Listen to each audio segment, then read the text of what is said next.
Hello, everyone. Let's start taking our seats, please, to start the next panel. So he will run at 13 and then run 2. So Okay. 13 plus 2.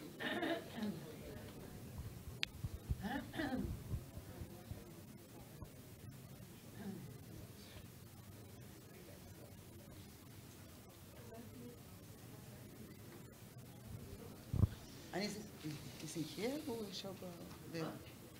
In here or there? I mean, if you want to sit there, you can. Tá sem.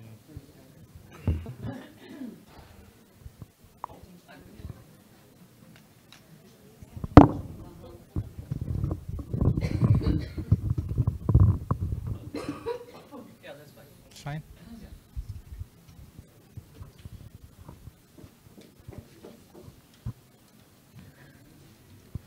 Okay, thank you very much, everybody.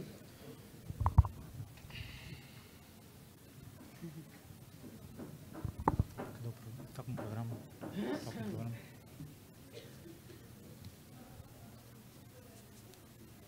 Acabou a bateria, tá com ele aberto. Tem uma sacola por aí?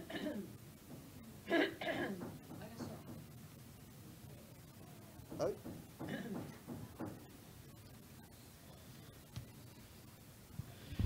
Thank you very much, everybody, for coming. We have our last session of the day. I have the pleasure to be the chair, José Fevereiro from the University of Sheffield. And the panel today is on gender consequences of financial integration. We have a star line of speakers, Professor Lena Lavinias from the Federal University of Rio de Janeiro, Georgie Tsikaka, from the Professor of the School of Oriental and African Studies, also known as SOAS, at the University of London, who is also the Executive Secretary of IDEAS. Sumangala Damodaran, Director of Gender and Economics in the International Development Economics Association, IDEAS, and our host, Margarita Oliveira, who is a professor at the Federal University of Rio de Janeiro and coordinator of the research group NUEFEM, which is on economics and feminism, right? So 15 minutes for each speaker. We're going to start with Professor Lena Lavinias.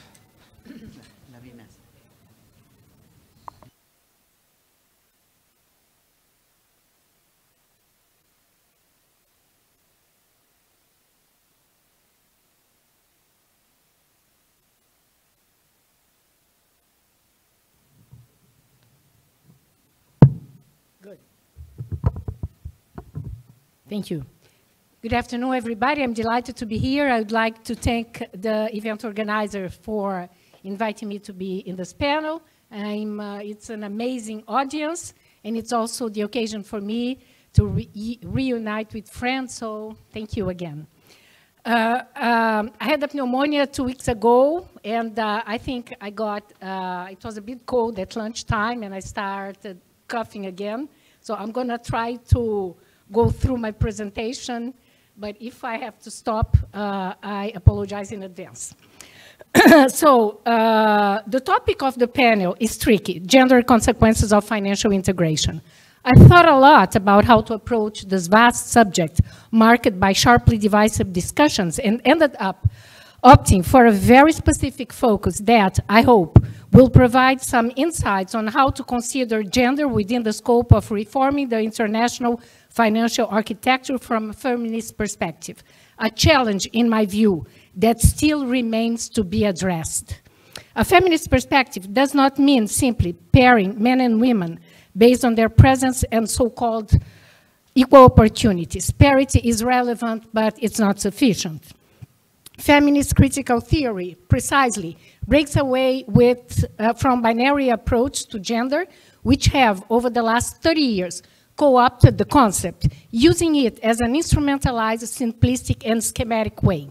These approaches justify the proliferation of hundreds of programs and initiatives within financial institutions like the World Bank and the IMF aimed at reducing gender inequalities, a process dubbed mainstreaming gender. Women have become a category that, along with a few others, encompasses what is called undeserved and excluded groups. Evidently, the growing strength and organized action of women's movements and feminism have led to the emergence of politics of recognition, which often mixes contradictory content and reinforces approaches focusing on women rather than confronting this structural gendering ordering. The feminist critical perspective starts from the premise that gender is a foundational category that allows for the unveiling of a structural ordering of social, political, and economic life that varies in time and space. This can be better grasped by using the concept of gender regimes, a theory developed by British sociologist Sylvia Welby. It offers an alternative framework to the reduction of gender to male-female binary models, family or culture. So far, all gender regimes produce and reproduce gender asymmetries and subordination through their intersection with process of macro-transformation and restructuring, like the one we have been experiencing, dominated by finance. This means that under financialized neoliberalism, gender regimes manifest in different forms of gender relations, which can be more or less conservative, violent, progressive, or inclusive, democratic, or conversely authoritarian.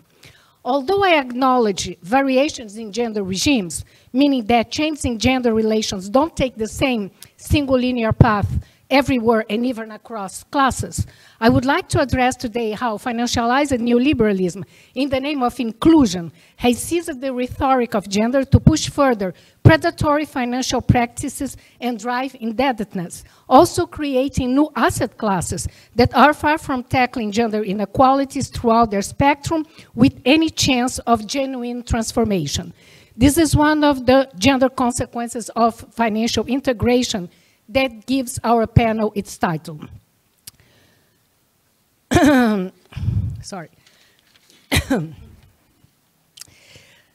The way financial integration has evolved is the backdrop against which the capture of gender's contribution to the expansion of financialization and assetization takes place in both emerging markets and developing countries. From the sake of time, I will outline two initiatives that, in my view, have linked the gender dimension to the expansion of financial markets, deepening and expanding financial integration without providing any real benefit in reshaping gender regimes on a more egalitarian basis.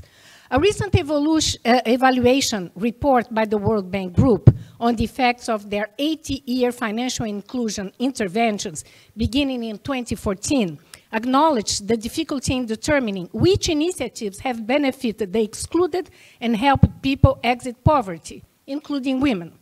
According to the report, and I quote, evidence that the Bank Group support improves gender relations outcomes was rare.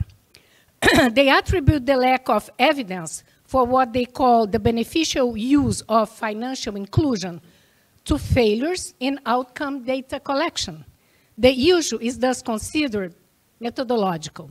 Nevertheless, they recognize that their financial inclusion policies primarily involved increasing access, which meant nearly universalizing the number of adults as account holders and enhancing the availability of specific financial services, particularly credit services. This doesn't happen often, but this time I must agree with the bank that the benefits of financial inclusion appear to be quite difficult to grasp.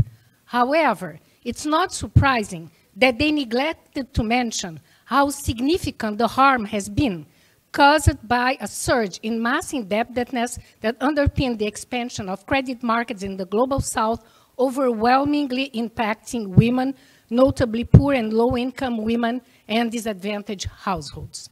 Women's financial inclusion on a global scale began with poverty reduction programs.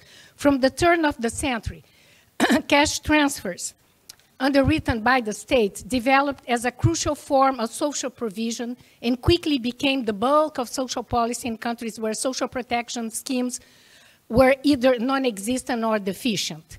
Due to their role in the care economy, women were seen as the deserving recipients of conditional cash transfers, perceived as more compliant in the proper use of a safety net, which was said to contribute to promoting their autonomy and empowerment. By opening a bank account to receive benefit payments, women have become potential clients for a range of financial services and products, from credit lines to small insurance products. Today, more than 3 billion people are covered by safety nets, about more than 1/3 of the world's population, with a large majority being women. Although the amounts involved are small, these cash transfers have enabled the extraordinary expansion of monetization through credit into even the most remote areas of the planet, facilitating by new digital technologies that reduce cost and extend reach. This has led to another structural shift, the revolution of social inclusion through debt, made possible by the collateralization of social policy. By gaining access to a safety net as a right for their survival, women join the ranks of workers who, like them, are prey to financial expropriation.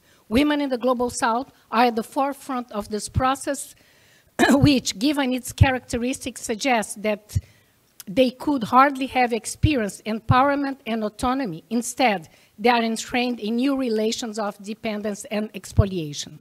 In this process, social policy has been integrated into the debt cycle, fostering the expansion of secondary markets, an approach at odds with its original blueprint. The most disadvantaged women, having become right holders, now face a new, almost permanent condition, that of being debt holders, and prevailing among defaulters in many countries. The same reasoning applies to microcredit policies. In parallel, other financial instruments have been developed to expand the global social investment market by involving capital investments that seek performance-based financial returns. Social impact bonds are a prime example of this approach. The goal is to combine doing good with the potential for financial gains. I'm sorry. Oh, I forgot my bottle there.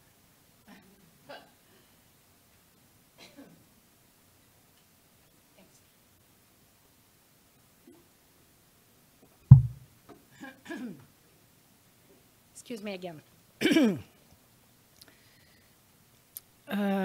Okay, social impact bonds are a prime example of this approach. The goal is to combine doing good with the potential for financial gains.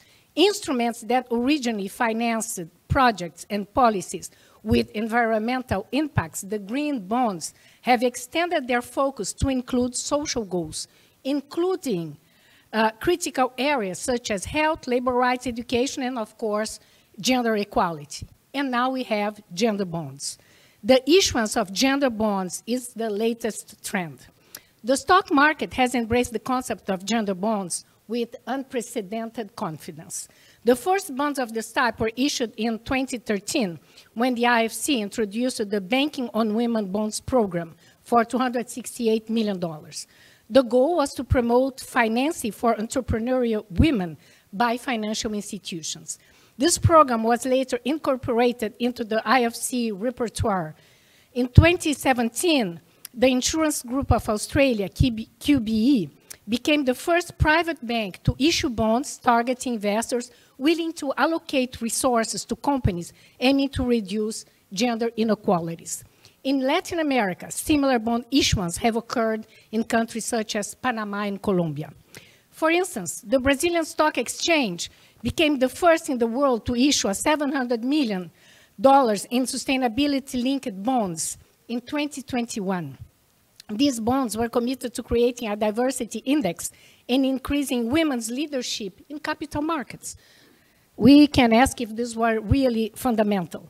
But anyway, the SLB is a 10-year fixed income bond with an annual return of 4.25%, designed exclusively for qualified institutional investors abroad who are particularly interested in this type of investment in Global South countries.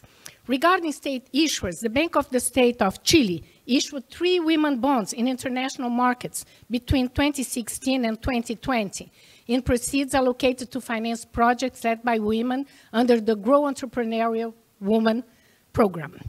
The International Capital Market Association, UN Women, and the International Finance Corporation have formed a dynamic alliance regarding gender bonds, which may lead to greater promotion of these instruments in the coming years. The alliance has been clear about its expectations for financial markets to play a leading role in reducing global gender inequalities. To this end, they issued even a detailed guide on using the concept of debt sustainability to specifically promote greater gender equality. From the outside, these initiatives have attempted to undermine the influence on women's and feminist movements with the promise of solutions that will only be evaluated based on their merits and effectiveness at the time of bond maturity. It appears that in the name of pragmatism, new alliances are being forged based on the logic and dynamics of expropriation rather than on rights and actual equality. The definition of priorities for achieving gender equality and how to realize these goals now extend beyond the reach of social movements and their relationship with the state, becoming embedded in financial contracts.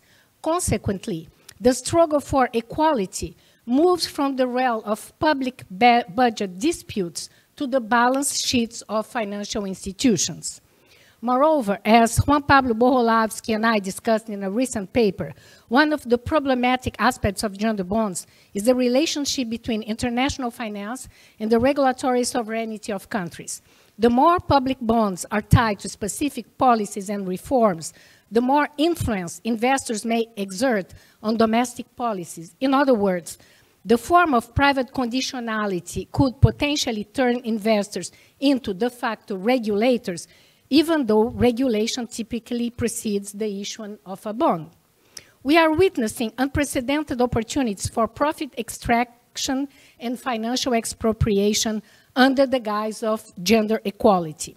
The gender label often appears to be more of a pink-washing strategy designed to attract investors who want to appear supportive to up-to-date causes without genuinely addressing the root causes of gender structural inequalities.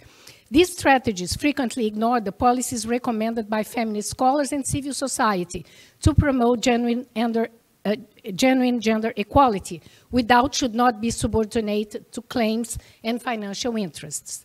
In the context of promoting good finance as a solution to contemporary challenges, women's struggles to dismantle patriarchal control over power structures in capitalist society are being exploited to generate more financial wealth that remains outside the real economy and increasingly concentrates in the hands of large asset management funds and the ultra-rich.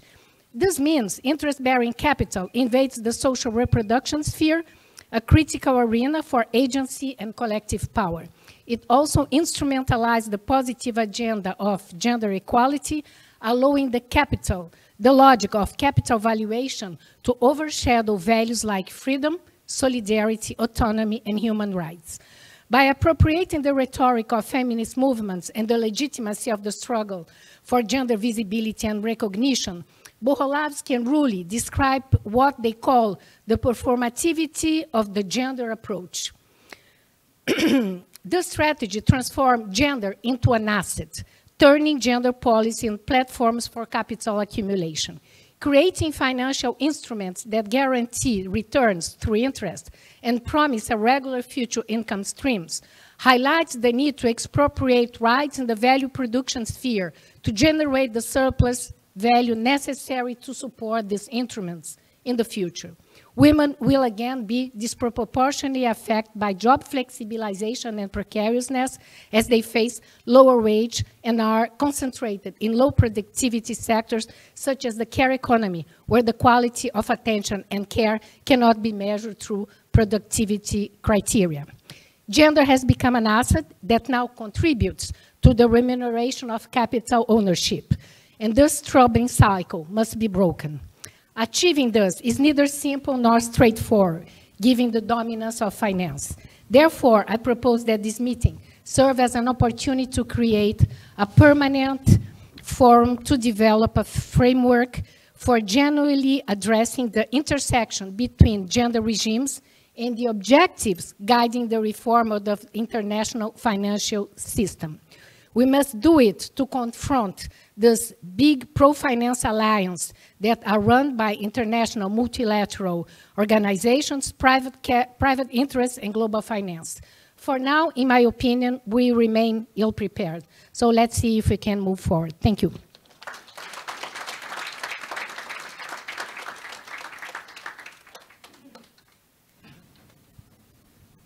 Thank you, Professor Lena. We now move on to the second speaker, Georgie. Thank you. You want to speak? Thank you very much. You see.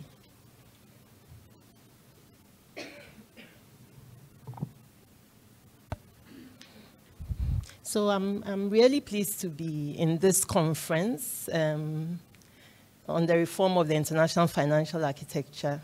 And as you know, this is one of several ideas conferences that have taken place in Africa, in Asia, in North America, and now in Latin America. I want to join you to express my gratitude to the organizers, particularly Chandru Charles, the IDEA Secretariat, to Margarita, and her colleagues at UFRJ for the excellent work in putting together an exciting program, but also in managing to bring all of us here. I'm also honored to be on this panel on the gendered consequences of financial inclusion, together with my sisters Lina, Margarita, and Mangala. One of the reasons why I'm pleased is that finance is not my area of research. So I thought long and hard about what I could bring to this panel. I thought that it would enable me to bring some years of work on two related subjects. The first one is the trajectories of neoliberal social policies. The second one is my work on gender and development discourses and practices.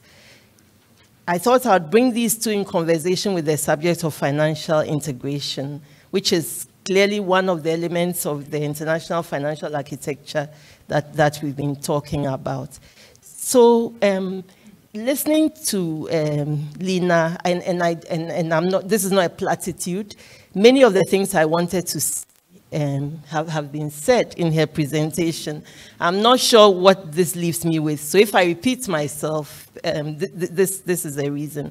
But I wanted to focus on the gender discourses, policies, and practices of financial inclusion, while drawing attention to how these are connected with financial integration and financialization, and also how these financial inclusion policies are shaping women's experiences as what has been described as financialized indebted citizens in the current global debt crisis.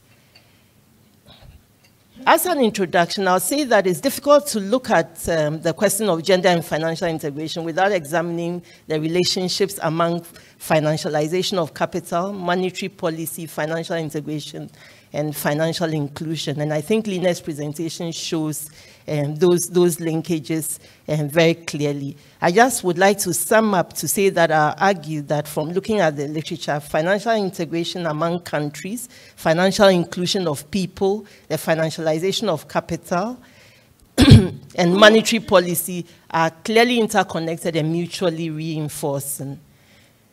In terms of financial integration, one of the important developments in the world today is the deepening of financial integration.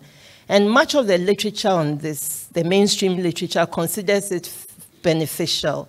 They've talked about the fact that this facilitates growth, capital allocation, macro stability, and international consumption risk sharing, how it provides lenders and borrowers a larger set of opportunities, how it cuts the cost of financial services due to competition, and also how it improves international diversification.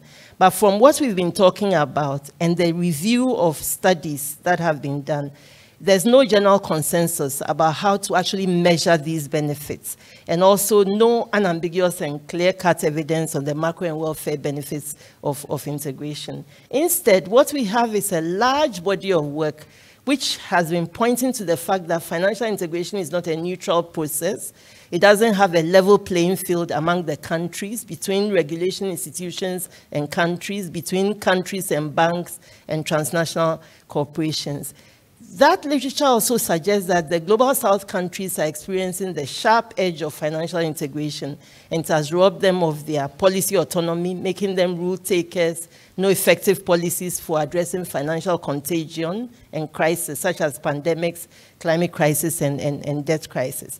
And others have argued that we should actually not use the term financial integration. We should be talking about financial subordination or monetary subordination and dependence, and also drawing a lot of attention to the dollarization in many countries in the Global South. And also that these policies of financial inclusion, which are part of financial integration, have not delivered on their promises in the same way as financial integration has not delivered on its promises. Instead, what we are seeing are high levels of household debt in the Global South. Feminist scholars especially have drawn attention to the targeting of the poor, women, and gender minorities for financial inclusion. And again, I would say that Lina's presentation makes this point very forcefully.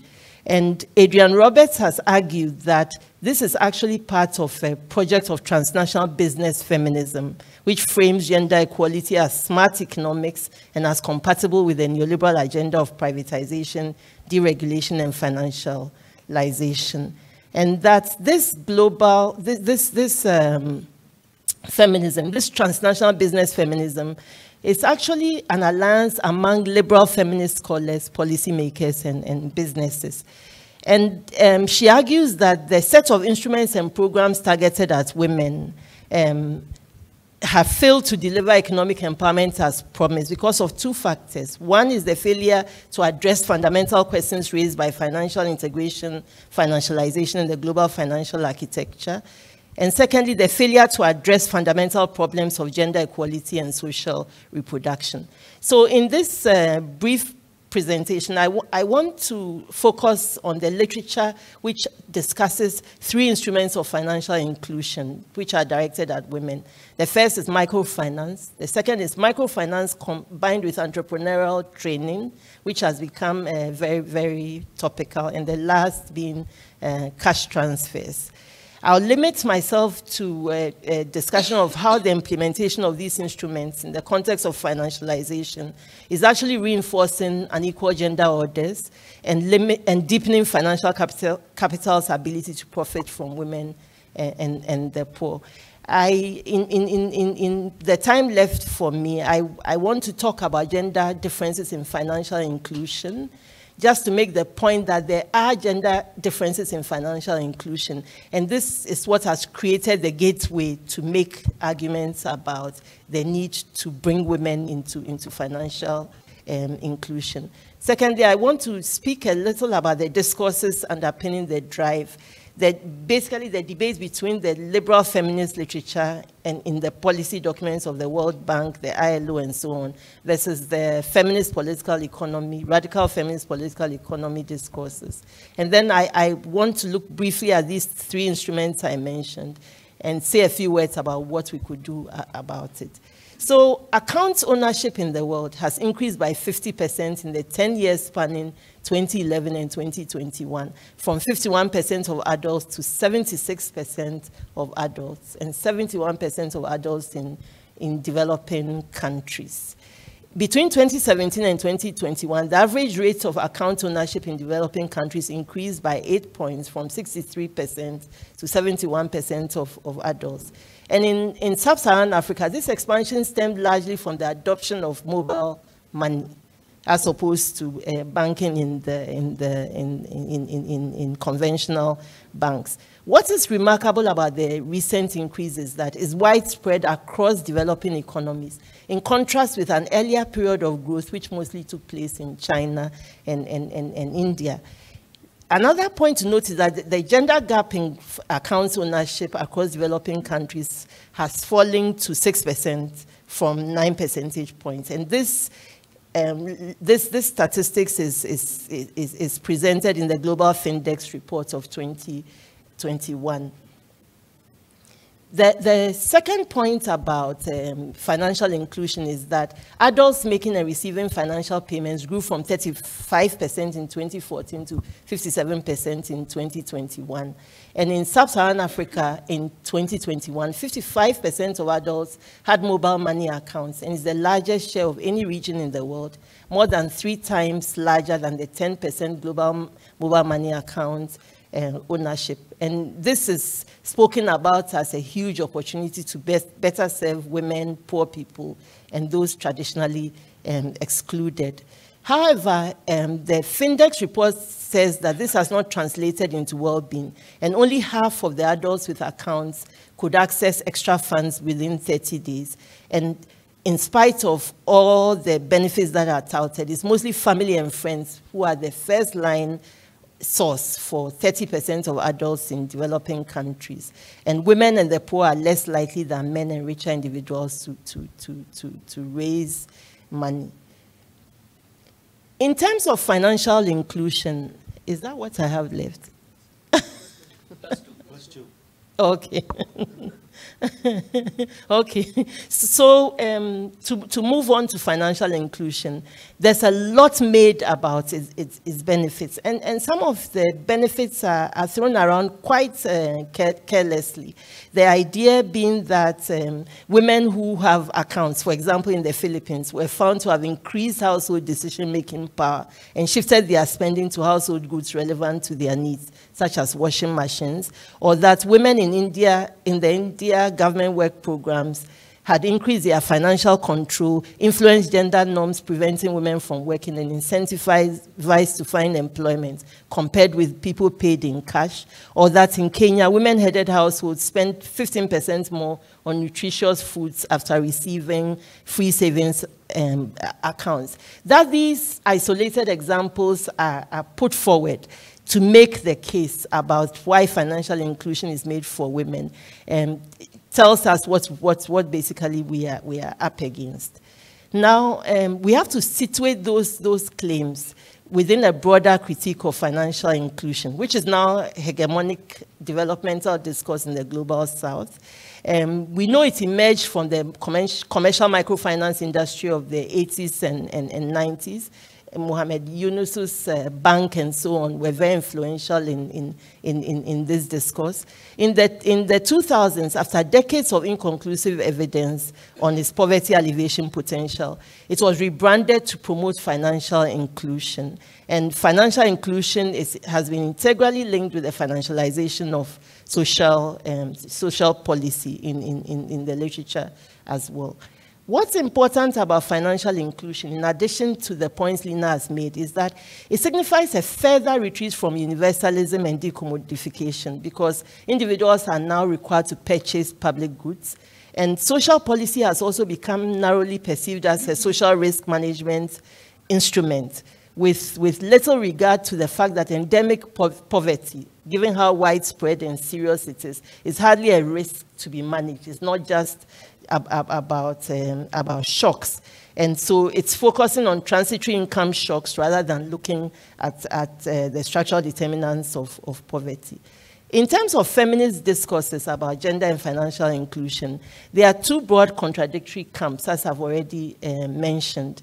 The liberal feminist literature basically is justifying financial inclusion by painting women as an untapped resource with the ability to contribute to jobs, and basically empower other women as entrepreneurs, household poverty alleviation, and so on. And they actually argue that women spend 90% of their profits to develop human capital for their households. The feminist political economy scholars have pointed to the fact that it's not empowering women, it's rather opening them up to self-exploitation, and basically it's underpinning the accumulation of financial capital and their own immiseration and exploitation of others, especially those who are seen as entrepreneurs, who have employees and domestic workers. I clearly don't have time to talk about microcredit and debt, but I think one can basically argue or conclude that from the literature on microcredit and the fact that it's contributing to rising household debt and devolving the risk and burdens of financial accumulation onto the daily lives of the poor, particularly women, we see basically social reproduction becoming more precarious and how it's appropriating value from households in the global south. Cambodia is a good case study of this phenomenon.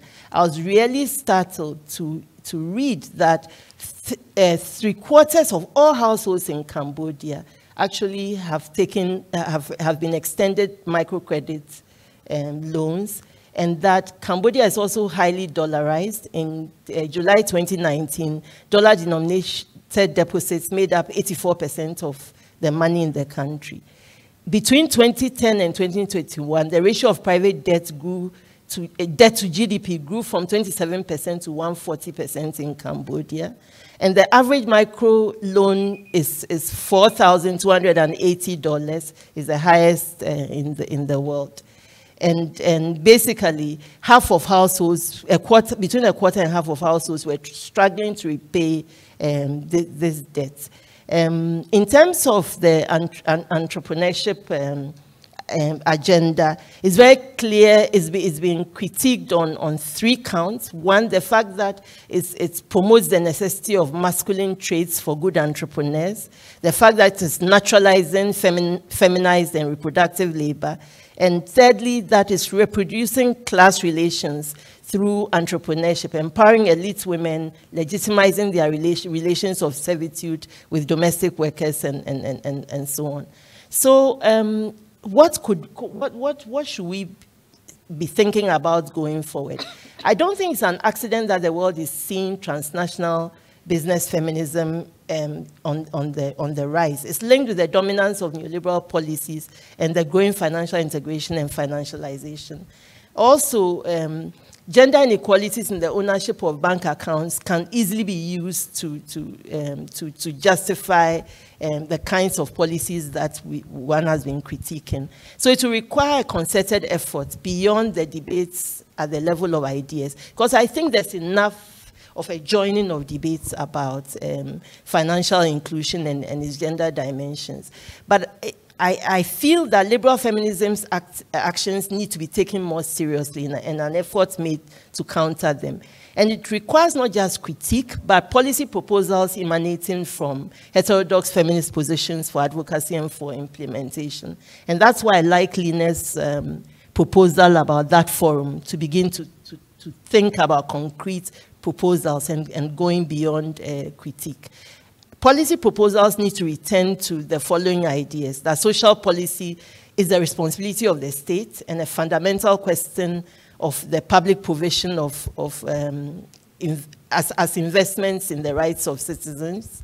It also needs to look at credit and instruments of social inclusion, such as social insurance and cash transfers, as not replacing social policy, but to be used as additional instruments to support production and social reproduction, but used selectively, without inflated expectations and without replacing good social policy with them.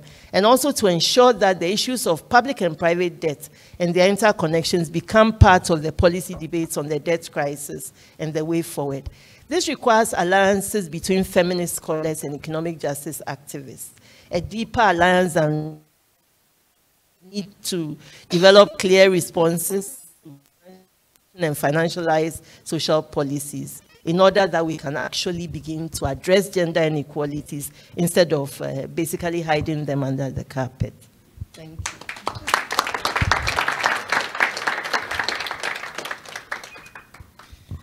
Thank you, Professor. We'll go now for our third speaker. Sumangla, please.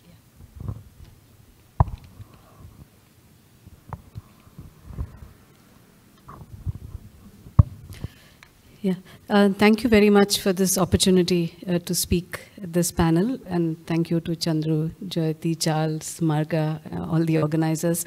And as Georgie said, this is not my area of expertise as well, but I'll try to speak about some of the broad contours of the gender dimensions of financial integration, and take up a couple of specific aspects of financial integration, and essentially to do with what happens in terms of gender consequences of financial crises.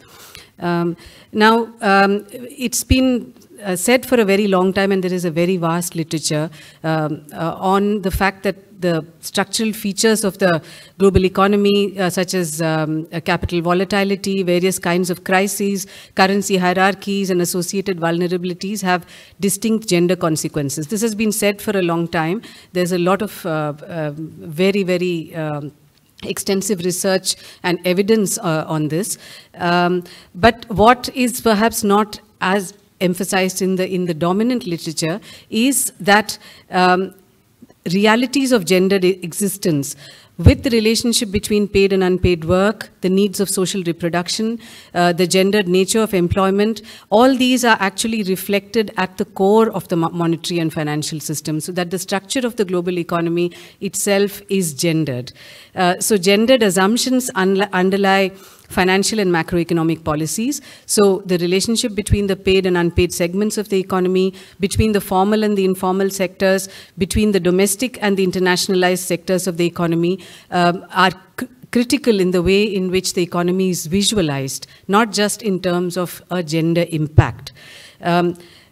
Histories of the global economy are racialized, caste-based, and gendered, and gendered impacts of financial crisis are therefore linked to the structural issues in the global economy.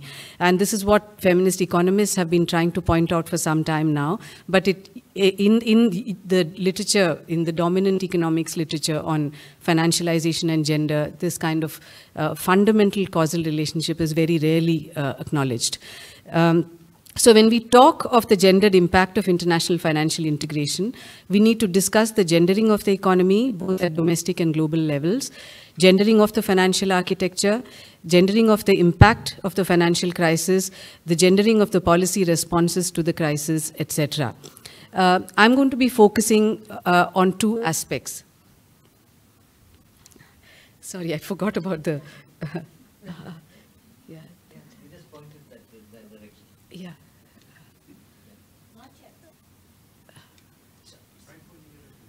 Sorry. Yeah. Okay. Yeah. With a bit of delay, but Yes, that's fine. No. Yeah.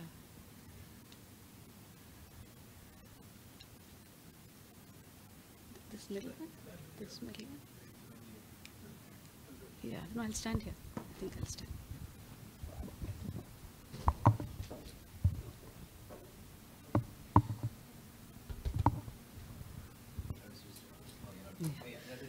Yeah.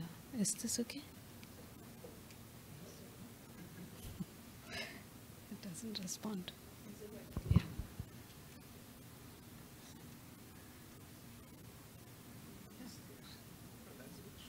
Okay. Yeah, thanks. Okay. Yeah. Next slide. Yeah. Okay. Now, policy conditionalities that are associated with debt relief very rarely show an understanding of gender dynamics, not recognizing the different ways that women and men across intersectional identities interact with the economy. Now, in countries in the global south, and this is what this conference has been discussing, fiscal space has been constrained by long-standing debt, which came to a head during the COVID-19 pandemic. In 2020, funding allocated to external public debt service was larger than healthcare and education expenditure in at least 62 out of 36 countries. And this is a study by ActionAid that showed this. So several public budget cuts are declared as necessary to make debt sustainable. Policies that improve conditions for ordinary people are declared as unrealistic and wasteful. And we've seen these kinds of debates in several countries where there is this condescension at the idea of the freebie to the ordinary person. Now the effects of austerity on women have been manifold. One, cuts in public spending have reduced state provision of care services, leaving women to make up the shortfall through their unpaid care work. And this is a buffer that is supposed to be available to actually deal with crisis. And this has been shown to reduce women's time for paid employment or any other activity, or what is referred to as time poverty. Women and children bear the brunt of withdrawals of commitment to education and health. Again, there is lots of literature across the world which shows that the moment that there are these austerity-related cuts, girl children get withdrawn from schools, and women tend to take the brunt of decline in nutrition or access to health care. 3, with aging populations, the burden of care for the elderly falls on women. Further, elderly women in turn are affected specifically through cuts in pensions and other kinds of transfers. So a recent report on Sri Lanka, in fact, demonstrated that the restructuring of retirement funds will have a direct impact on the elderly, but with a greater impact on elderly women.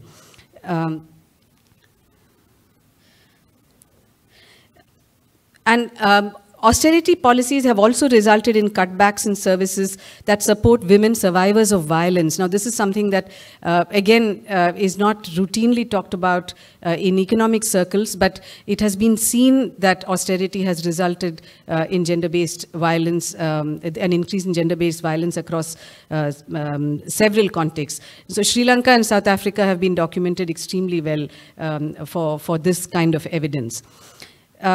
Now, coming to the IMF's recognition of unpaid work, what does it imply? The IMF is supposed to have been more and more cognizant of the idea of unpaid work.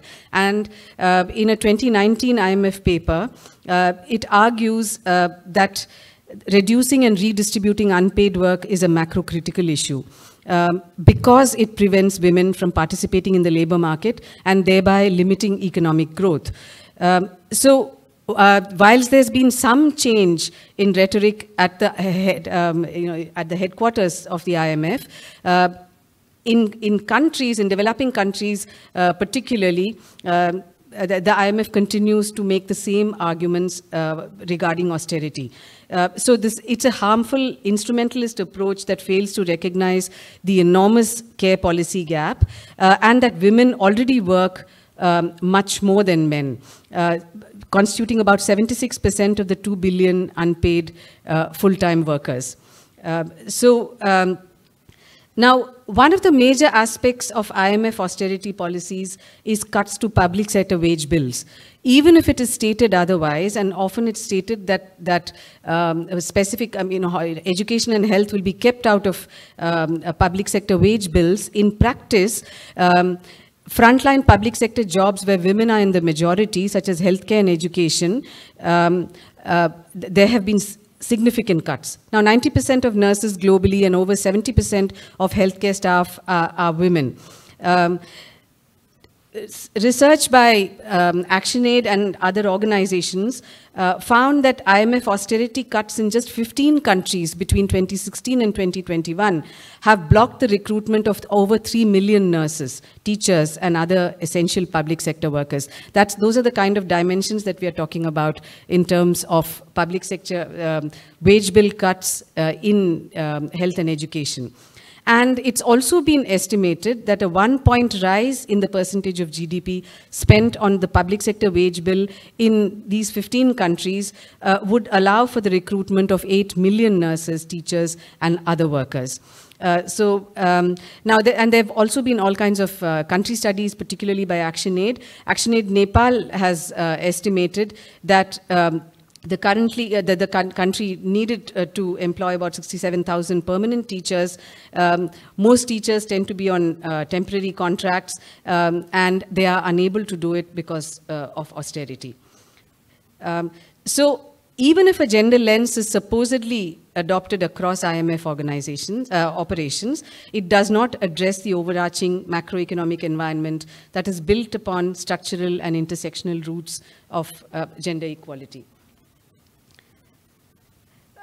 Coming now to the employment effects of financial crisis. The literature recognizes 3 different ways in which financial crises affect women's employment. It could be that women function as buffers in the labor market, and therefore, I mean, they are there in the more vulnerable jobs, and so therefore they are prone to job losses. So this has been documented, again, across the decades for export-oriented industries, where women on flexible contracts tend to lose jobs first, or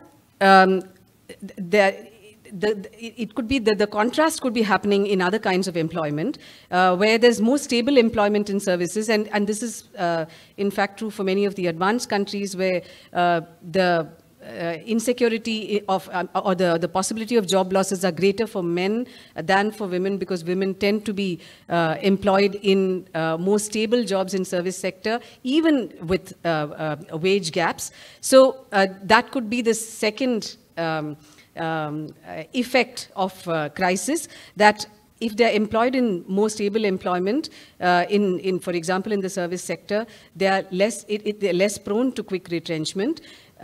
Or it could be that women tend to be substitutable for men because of lower costs of employing women and lower bargaining positions, the so-called silver lining of gendered employment. So these could be different kinds of alternative effects on women's employment. Now, during the crisis in Korea in 1997-98, 3 types of gendered substitution occurred in the labor market. Men workers substituted for women workers, young women were substituted for older women, and workers in precarious jobs substituted for workers in stable and regular jobs. In the case of the Philippines during the East Asia crisis, at the same time, there was not necessarily more unemployment for women compared to men, but sometimes more work with longer hours, more informal work, more unpaid domestic work, etc. So gendered effects on employment during crisis tend to be complex. However, they always reflect dominant gendering processes in the economy, whether they are primary earners, whether they work on family farms, artisanal enterprises, etc.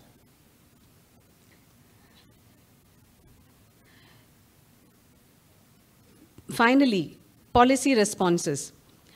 Policy responses are absolutely crucial to determining the extent to which not just output, but more importantly, employment is preserved through and after a financial crisis. So there have been, again, all kinds of different policy responses. Many countries adopt expansionary policies soon after a crisis, but then they contract very soon after. But there are also a large number of developing countries where you actually do not have any expansionary policies at all, even after a crisis. So what are the kinds of policy responses that have found to address the problems that women experience? They've been the ones that expand social protection and food security and support jobs.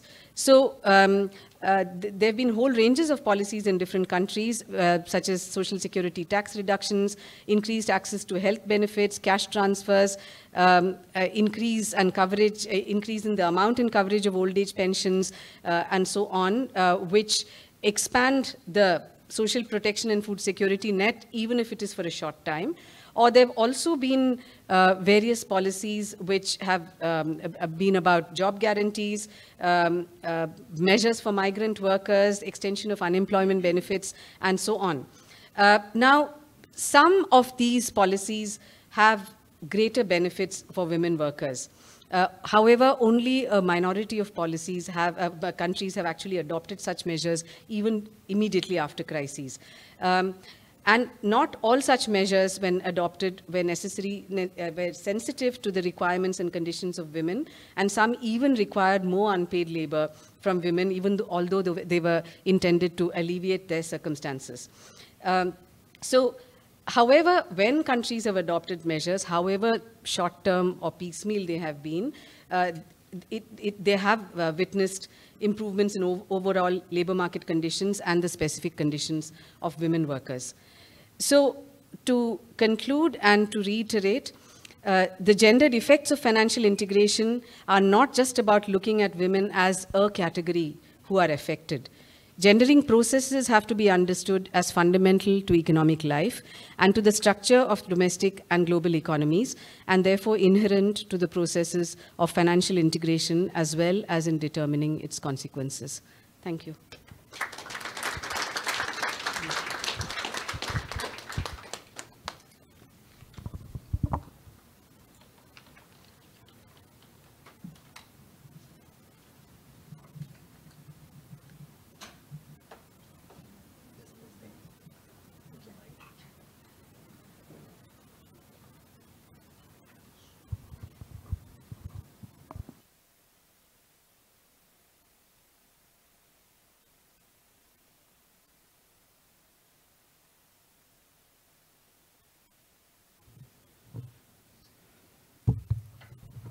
Okay, so thank you, everyone. The last session, the last talk. You know, Chochi, Sumangala, and Lena already said everything. So I decided to change my speak. And I please kindly ask you to put your phones, your headphones, because I'm going to speak in, I don't know if Portuguese or Spanish, but please, we are going to enjoy our translators there. Make them work. Yeah.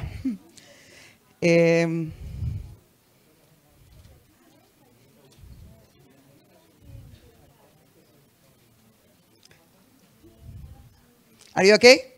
Everything? Everyone? Ok, então, decidi pelo português. O principal motivo, a minha escolha de falar em português é porque estamos no Brasil, que não é o meu país, mas é o país que me acolheu. Estamos no Brasil e em pouquíssimos meses vamos ter o G20 aqui, e eu acho que pela primeira vez na história de muitos e muitos G20s, a nossa perspectiva é trazer um G20 que pense na inclusão, que pense desde o olhar do sul global, que pense nas pessoas que estão nas piores das situações. Então, não um G20 que pense só na elite, um G20 que pense só nos estratos de poder, mas um G20 que seja inclusivo. E nesse ser inclusivo, é fundamental que nós, como economistas, como cientistas políticos, como ativistas também políticos, pensemos desde a lógica do sul global, e por isso estou tão feliz de ter organizado, junto com Ideias, essa conferência, e que pensemos desde a lógica dos oprimidos, desde a lógica das mulheres racializadas, das mulheres quilombolas, das mulheres indígenas, das mulheres trans, que são a população mais perseguida no Brasil. Então, pensar a finança... Não, e o motivo pelo qual eu decidi falar em português, além de estar no Brasil, é porque eu penso que temos que utilizar as nossas formas de comunicação, né? Obviamente que teremos que falar aimara, quechua, guarani, mas, enfim, ao menos é isso. Quando pensamos, então, simplesmente para resumir um pouco das ideias, quando pensamos a financiarização e quando pensamos desde a economia, poucas vezes pensamos desde a lógica da economia feminista. E a economia feminista, justamente, o que vai trazer é um olhar mais amplo, um olhar mais profundo de como se organiza um sistema que é capitalista, mas também é patriarcal, mas também é racista, é neoliberal, nessa fase na qual, eu acho como a querida Sumangala marcou, a Lena também, a Chochi, temos uma situação onde a austeridade fiscal tem efeitos fortes e profundos sobre a vida, sobretudo das mulheres racializadas. Nesse sentido, quando pensamos em financiarização, quando pensamos em inclusão econômica, quando pensamos em inclusão financeira, muitas vezes as opções que têm sido oferecidas são justamente soluções dentro desse mesmo sistema de opressões, desse mesmo sistema de exploração, que nos últimos anos, sobretudo a partir da fase neoliberal, tem aprofundado tanto as formas de exploração. Então aparece essa dicotomia forte que as minhas irmãs aqui, as manas, marcaram. Aparece essa dicotomia de dar como uma solução empoderamento, frases lindas, empoderamento, inclusão econômica, educação financeira, quando da outra parte temos ajuste fiscal, temos políticas de exclusão, temos políticas de perseguição e morte. E onde temos também políticas de desindustrialização e de superexploração. Então, uma discussão, por exemplo, que hoje temos os economistas. Bom, não existe mais desemprego. Claro que não existe mais desemprego. Se qualquer um pode descarregar um aplicativo da Uber ou um aplicativo de delivery de comida, iFood e tal, e pronto. Desemprego como tal não existe mais. Hoje temos que pensar nas formas de superexploração, hiperexploração e autoexploração que esse capitalismo neoliberal, patriarcal, racista está nos oferecendo.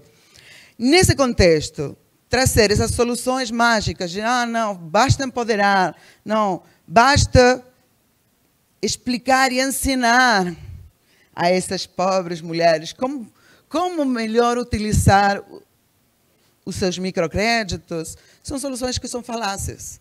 Não precisaríamos dar cursos de empreendedorismo se essas mulheres tivessem trabalhos dignos com direitos.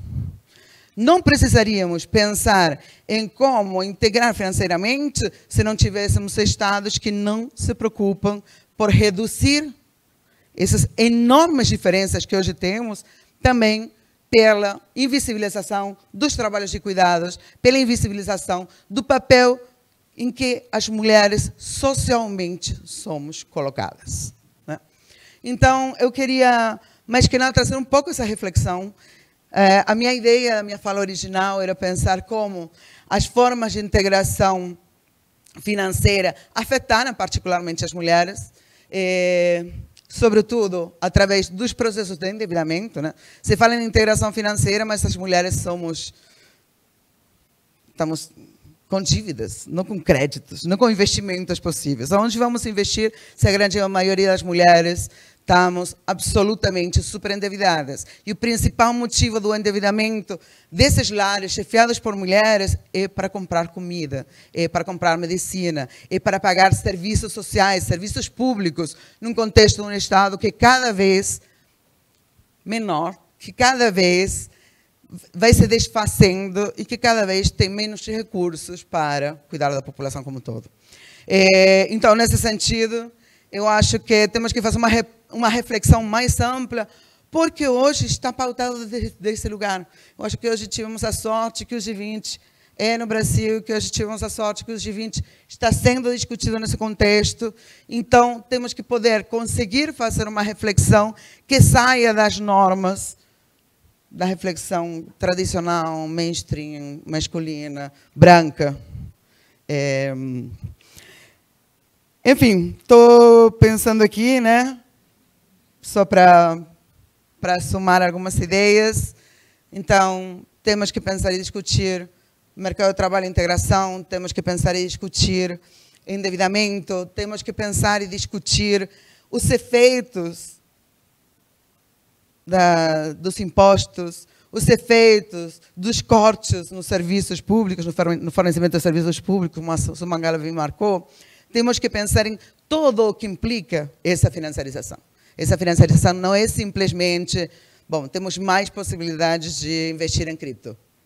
Temos que ver como fazemos para que os estados tenham maior acesso. Eu sei que nós estamos fazendo, vamos fazer nos próximos 2 dias também, esse esforço por pensar desde o que significa ser um país menos desenvolvido, o que significa ser um país que ou um grupo de países, né, no sul global. Temos que conseguir também fazer essa reflexão a partir de lentes decoloniais, interseccionais, que pensem nas mulheres, que pensem nas pessoas racializadas, que pensem em todas as formas de opressão, mas, sobretudo, temos que pensar que, eu acho que um dos pontos mais interessantes que a economia feminista traz é como trocar, como mudar completamente esse sistema. Porque as soluções que o sistema nos coloca hoje, que são o empoderamento, que são a inclusão financeira, são soluções que ficam na metade do caminho. São soluções que ainda deixam ricos os mais ricos e que ainda são de exclusão e opressão. Então, agradeço infinitamente que vocês tenham ficado até aqui. Peço novamente desculpas pela mudança na apresentação. Se vocês querem ver, eu vou falar as mesmas coisas que as minhas queridíssimas colegas. Então, obrigada.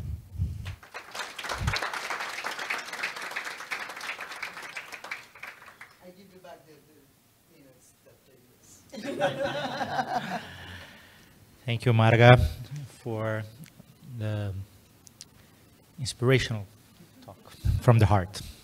I'll pass on now the word to the audience to ask some questions and make some comments. I have already someone there at the end. Hi. Thanks for all the excellent reflections and presentations. I don't know if I do my question in Spanish or in English now. I really thank you, Margarita, for your presentation and your strength to do this. So I'm going to do my question in Spanish. Yo quería sobre todo como resaltar dentro de este sistema cómo ven ustedes el avance de la extrema derecha, sobre todo pensando los discursos de odio, la misoginia y la violencia que generan como en contra de las mujeres y las diversidades. Pienso sobre todo en un término que usan Gago y Caballero, bueno, argentinas, claro, soy argentina, que llaman terror financiero, que es este sufrimiento diario de no llegar a fin de mes, de tener que endeudarse y estar sobreviviendo en el día a día y no poder imaginar ese futuro, ¿no? Esos microprocesos que nos impactan y cómo este avance, digamos, de la extrema derecha forma parte o no capaz de esta integración financiera. Gracias.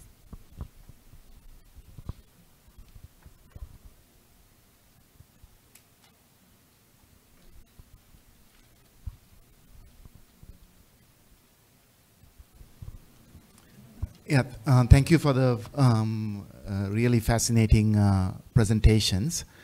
I think what we can see is, I mean, from what Lena said about kind of how the whole gendered bonds are being formed all the way down to the household, right? So we can see the connection very clearly in terms of the expropriation all the way from the kind of macro level down to the household level.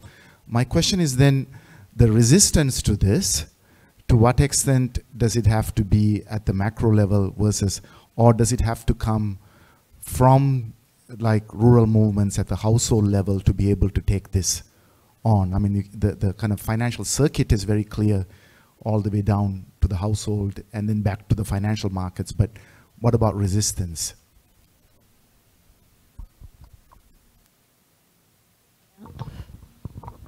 Hola, bueno, gracias a todas. Voy a copiar a mis colegas argentinas y voy a hablar en español. Muchas gracias, Ideas, y a todo el resto de las personas que están acá por compartir sus pensamientos. Son días muy enriquecedores. Y pensaba mientras escuchaba las exposiciones de todas que coincido con la lectura crítica de la financiarización, pero me parece, o por lo menos les quiero preguntar a ustedes, cómo recogen los debates de la autonomía financiera económica, que son centrales porque gran parte de las mujeres son víctimas de violencia, especialmente mueren en sus casas, asesinadas por sus parejas, sus exparejas. Es algo que pasa en todo el mundo y para las cuales la autonomía económica es muy relevante, ¿no? Poder irse de un entorno de violencia requiere recursos materiales. Entonces hay una dimensión de la crítica a la financiarización que coincido, pero hay otra parte más desesperada en la urgencia que también requiere que pensemos cómo construimos herramientas de autonomía económica y financiera en un contexto en el que es muy difícil salirse del sistema en el día a día. ¿Cómo construimos esas relaciones? Y cómo habitamos esas contradicciones que el mundo nos pone, ¿no? Cómo hacemos, cómo construimos una mirada crítica y sobrevivimos al mismo tiempo. Shall we just another one before we give some answers and do a second round later? Thank you. Thank you. I mean, I'm probably biased, but this is definitely my favorite panel of the day. I just wanted to I mean, it's a comment and a question. I mean, feminist economics still is at the fringes of economics teaching and stuff, and also I think feminist political economy and sort of the critique of mainstream economic policy also for a lot of countries in the global south isn't very prominent within feminist activism also.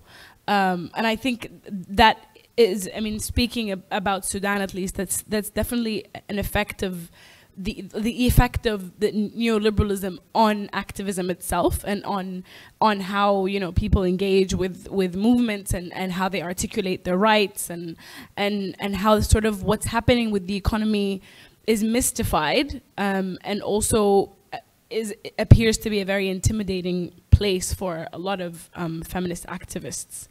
And I think relating very much to your question about resistance is what do we do about that, essentially? How do we make sure that the questions about the effects of austerity on households, on, you know, the sort of the crisis of social reproduction or the crisis of care as it's framed is brought back to the top of the agenda of feminist organizing in the global south, and that these are issues that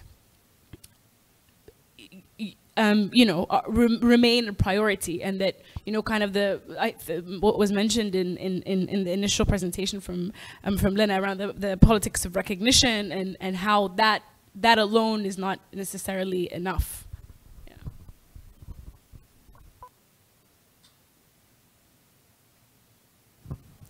Shall we answer? Shall we go in the order of the speakers?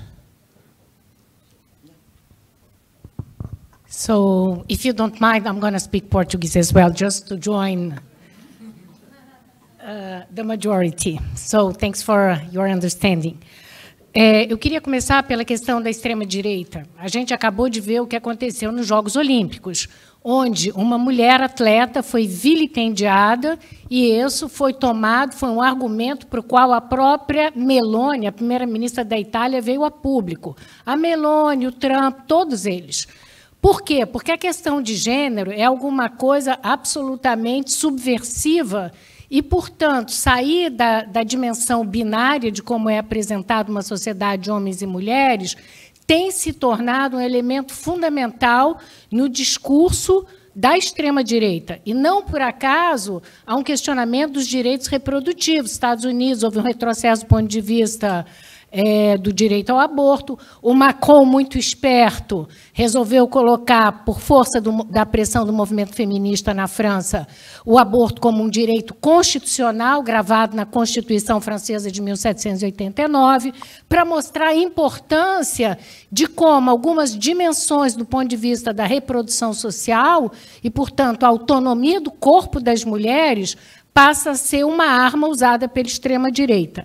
Então, eu acho que isso é importante para a gente entender que, na medida, por exemplo, e eu vou dar um exemplo aqui, o governo brasileiro, agora, uns meses atrás, durante a reunião, não sei bem aonde, lá fora, lançou 20 bilhões em bonds, né, que são bonds sustainable, green, social, etc.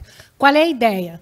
A ideia é que é uma espécie de social impact bonds, impact investments, e o que vai acontecer é que quem tiver interessado em participar e enfim, financiar esses bonds, tem uma determinada remuneração e vai poder escolher onde aplicar esse recurso. Então, esse recurso vem para o país e vai ser aplicado nos ministérios. Então, veja bem, a gente vai passar a ter financiamento de política social que é decidida por financiamento externo, que tem características muito específicas e que, portanto, do ponto de vista de exoneração tributária e uma série de outras coisas, tem muitas vantagens. Isso quer dizer o seguinte, que eles podem colocar o recurso no combate à fome aqui, mas, certamente, a gente não vai poder ter uma escolha das prioridades que são aquelas decididas pelas mulheres.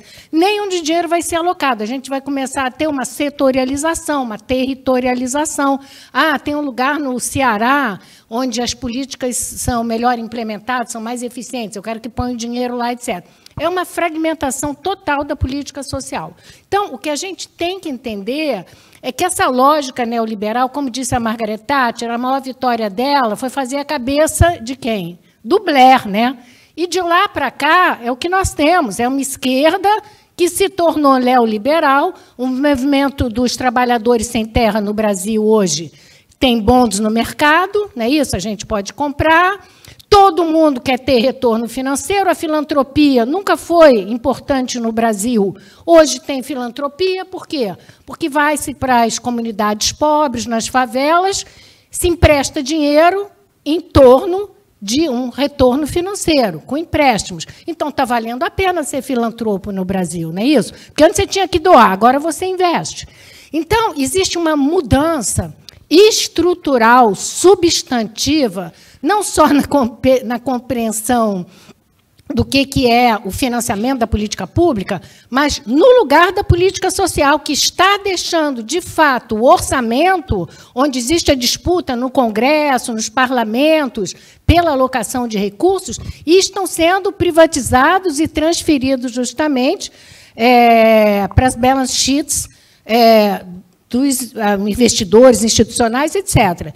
E isso, em alguns países, tem levado a uma grande reação, a questão da resistência que foi levantada aqui, como no Chile, por exemplo, né, onde o movimento lá dos estudantes contra a dívida estudantil levou o Boris à presidência, né, depois dele ser deputado.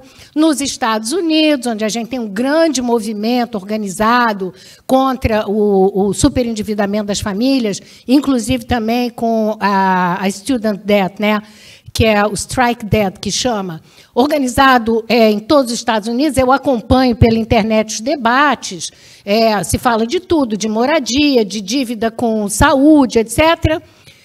No Brasil, os estudantes pedem FIES, que é o programa do governo de empréstimos estudantis.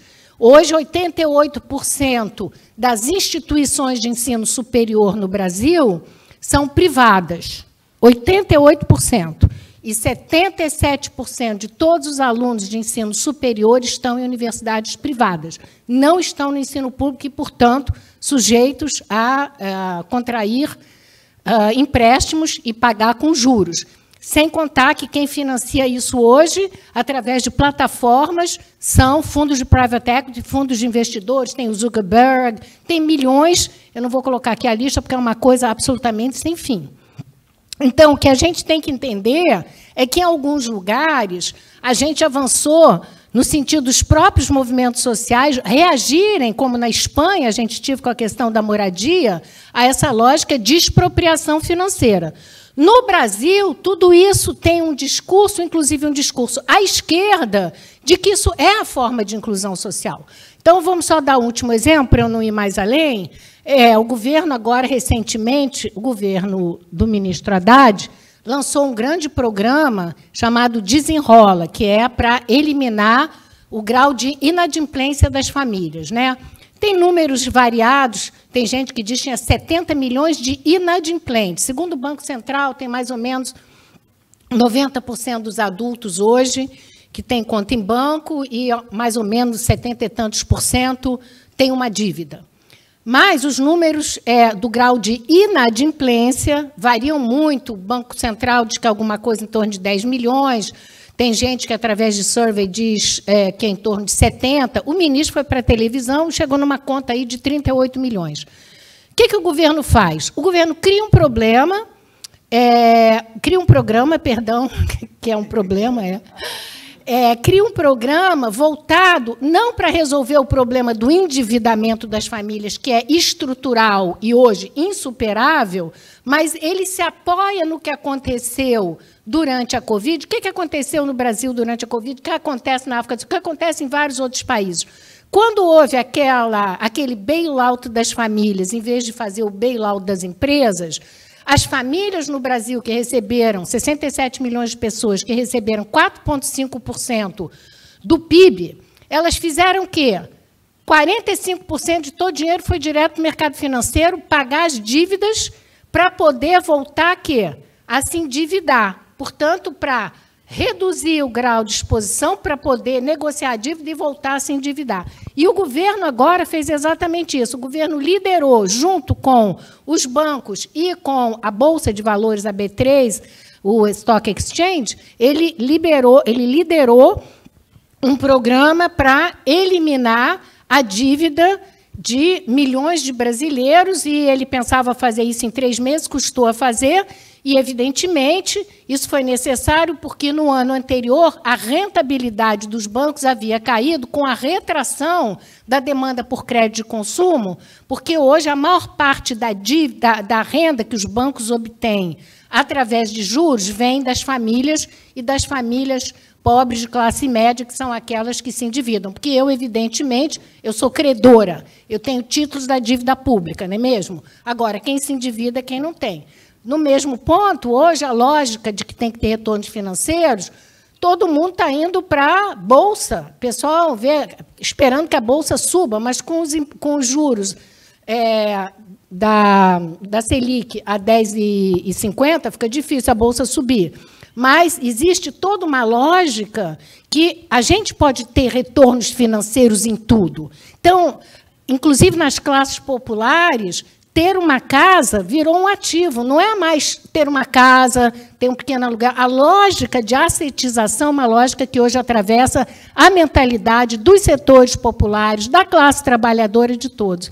Então, o que a gente tem que pensar é como é que nós vamos desmontar esse mecanismo. E, para isso, a gente precisa construir movimentos sociais fortes, articulados internacionalmente, porque, por enquanto, a lógica da assetização e a prevalência realmente do capital financeiro, desse capital portador de juros, que faz com que hoje a BlackRock tenha, sob a sua gestão, 10,5 trilhões de dólares, que é mais que o PIB da Inglaterra, da França e da Itália juntos. Então, a gente tem que mudar essa lógica, e, pelo que eu vi, vai tomar muito tempo, e a gente tem que ser esperto para arrumar uma estratégia para isso. Obrigada.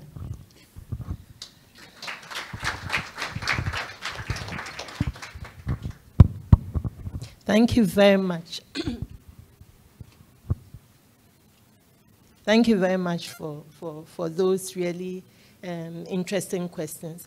I think we live in quite dangerous times in the world today. The threat of widening global conflict, the grandstanding of all sorts of power, saber-rattling, gross injustices, and so on. And at the same time, progressive movements seem to have lost ground or have been demobilized. And this is all part of the outcome of over 5 decades of neoliberal agendas. For example, we see fundamental changes in the world of work, the casualization of work, the loss of ground of workers' organizations and the women's movements and progressive organizations. At the same time, nothing seems to be sacred. Public services, state institutions, state responsibility for citizens is no longer taken for granted. To me, it's not surprising that we see that poor people are being recruited actively by malign forces to maintain the status quo of financialization and also to divert attention and to find scapegoats. Increasingly, across many African countries, for example, religion, cultural arguments, xenophobia, homophobia, and racism are trumping all discussions about rights and citizenship, and actually dividing movements that you would have expected to be progressive. Also linked with that is the drive to individualization of solutions and so on. So I think one of the answers to the questions that have been raised is how to rebuild progressive movements, how to return to collaborative, non-market approaches, cooperatives, the socialization of social reproduction, and so on. I think it will take multi-level struggles and alliances which have to be rebuilt between intellectuals, civil society groups involved in policy advocacy and movements, even among labor movements and among women's rights organizations. We basically have to see a return from fragmentation and the narrowness of politics, and begin to see how questions of homophobia, for example, are related to women's rights. Some women's movements do not see this threat of the attack on gender rights when they think about issues of LGBTQI issues and so on. So we really have to begin to make the linkages in the issues that we are facing and link them with the triumph of neoliberalism and where it has deposited the world, and begin to think of broader alliances. But I think it will take a lot of doing, because the last 50 years have been very effective in changing the terrain, on changing the facts on the ground, and we have to start somewhere. So I hope that we get to do that.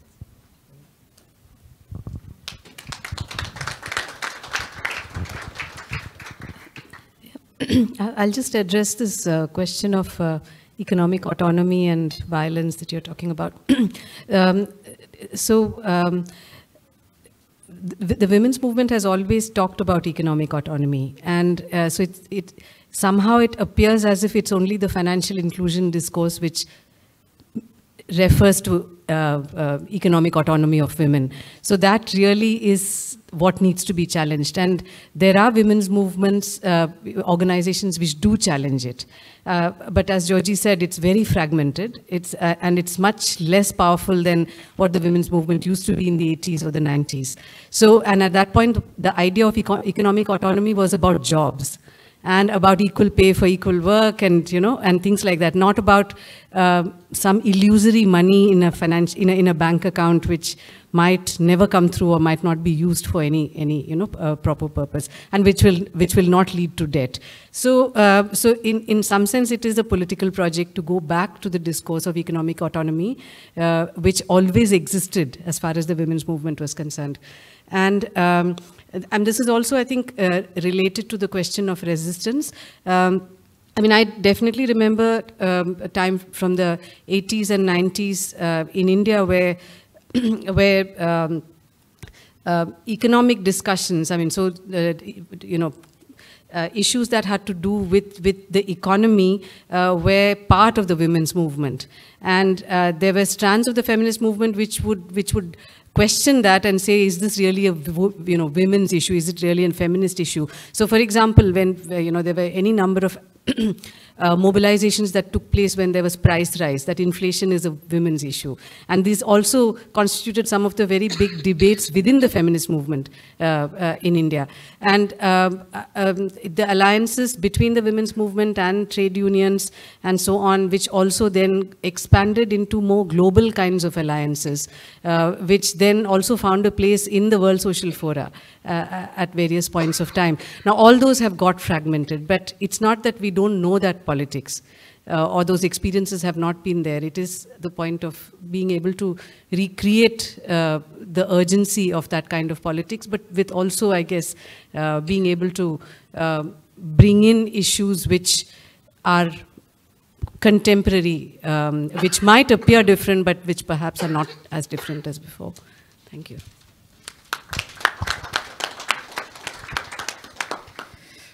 Ok, entonces, tenemos un minuto y tengo que contestar, quiero contestar todo, pero me parece que bueno, cambiar el español, porque sí. Bueno, porque mi y Steffi me preguntaron y me parece que también las respuestas a Gilani y a Mayada, les agradezco mucho por las preguntas, pueden entenderse. A mí lo que me parece es que hay dos cuestiones que son importantes. Por un lado, entender que estamos yendo por una profundización, ya no sé qué hablo, pero que se está profundizando mucho el carácter individualista y neoliberal del capitalismo. En ese sentido, todas las formas de organización social y colectiva que luchen contra este individualismo neoconservador, retrógrado, liberal en lo económico y muy conservador en lo social, en los derechos humanos y en lo político. Todo lo que dispute con eso hoy está colocado en el centro del debate. Entonces, todos estos movimientos de ultraderecha, conservadores, como acá fue el gobierno anterior, como en este momento es Milei, como los avances o los intentos de avances en América Latina, en África y en Europa también, y en Estados Unidos, tienen justamente este poder de la reacción a aquello que les está colocando la cuestión de que estamos delante de estados cada vez más capitalistas, cada vez más neoliberales, cada vez más machistas, cada vez más racistas, y donde para mí lo más preocupante es justamente este carácter individual y de profundizar una lógica social individualista, un pensamiento individualista en donde la salida es una salida individual, donde se deja lo colectivo. Entonces yo sigo defendiendo que las formas de resistencia tienen que ser formas de resistencia colectivas, tienen que ser formas de resistencia política, que individualmente no vamos a lograr conseguir dar vuelta absolutamente ninguna de las formas de opresión y de explotación, que obviamente la disputa se da en todas las instancias. No es que eso significa, bueno, no, dentro de en los propios hogares no hay que disputar tener una distribución más igualitaria, no tener formas de opresión, violencia, etcétera, pero son puntos más profundos. Que me parece que eso es la diferencia justamente en lo que sería pensar desde el género o pensar desde el feminismo. Es ese punto, ¿es dentro del neoliberalismo o no? Sin embargo, sí creo que uno tiene que tener un norte, como siempre en cualquier proyecto de lucha política, uno tiene que tener un norte y entender que existen caminos y etapas para alcanzar ese norte. Y claramente, como Steffi colocaba, tenemos un problema claro de situaciones de violencia y de situaciones extremas de pobreza y situaciones de este endeudamiento feroz que no solo te genera endeudamiento, sino que te genera problemas físicos, problemas mentales, bueno, unas millones de sobrecargas que van a sumarse a las ya millones de sobrecargas que tienen las mujeres. Entonces, en ese sentido, cuando se discute si es mejor o no es mejor que la mujer, siempre es mejor que la mujer tenga un empleo. Ahora, no tenemos que tenga una forma de crédito, una forma de renta, como sea. Pero, por ejemplo, en este momento, en Brasil, los empleos que se crearon después de la pandemia son esencialmente empleos de cuenta propia, entonces esta uberización de los trabajos, en donde las mujeres en particular ganan por mes menos de 1.000 reales, siendo que el salario mínimo es 1.500. Entonces son supuestas emprendedoras que están en condiciones absolutamente paupérrimas. Con lo cual, ¿es mejor que estén en esas condiciones que no estén? No, es mejor que estén, pero tenemos que entender que están en esas condiciones por un sistema que lleva hacia eso. Entonces, que la solución no es empoderar y dar una clase de cómo invertir mejor y cómo tomar un crédito y no tomar una deuda que genere interés sobre interés, sino que nuestro norte tiene que ser la lucha por conquista de trabajos iguales, de terminar con la discriminación, la segmentación. Ahora, eso es posible dentro de este sistema cada vez más individualista, cada vez más neoliberal, es muy difícil. Entonces, yo creo que es eso, es por etapas, pero entendiendo que tenemos que ir conquistando. Igualmente, es una disputa, es una disputa inclusive dentro de las líneas de los movimientos. Bueno, entonces me parece que es eso, el cómo hacer me parece que es político, que es colectivo, el pensar la resistencia tendría que ser desde ese lugar, lo entiendo desde ese lugar, sobre todo porque estamos delante de una situación así de avanzada, de una derecha neoliberal profundamente conservadora, profundamente racista, profundamente homofóbica, en donde la disputa es grande, sobre todo porque está ganando un discurso que es el discurso del individualismo. Inclusive en cuanto a las soluciones medioambientales, inclusive en cuanto a las soluciones contra la violencia, etc. Entonces, la solución es tirar la basura en otro lugar, o la solución es sistemas de producción y consumo. O sea, ¿cómo resolvemos el medio ambiente? La solución es dejemos todos de cero, o es vamos a terminar con esa lógica neocolonial de apropiación de los recursos naturales por parte de los países del norte global. Me parece que es un poco para ahí. Gracias.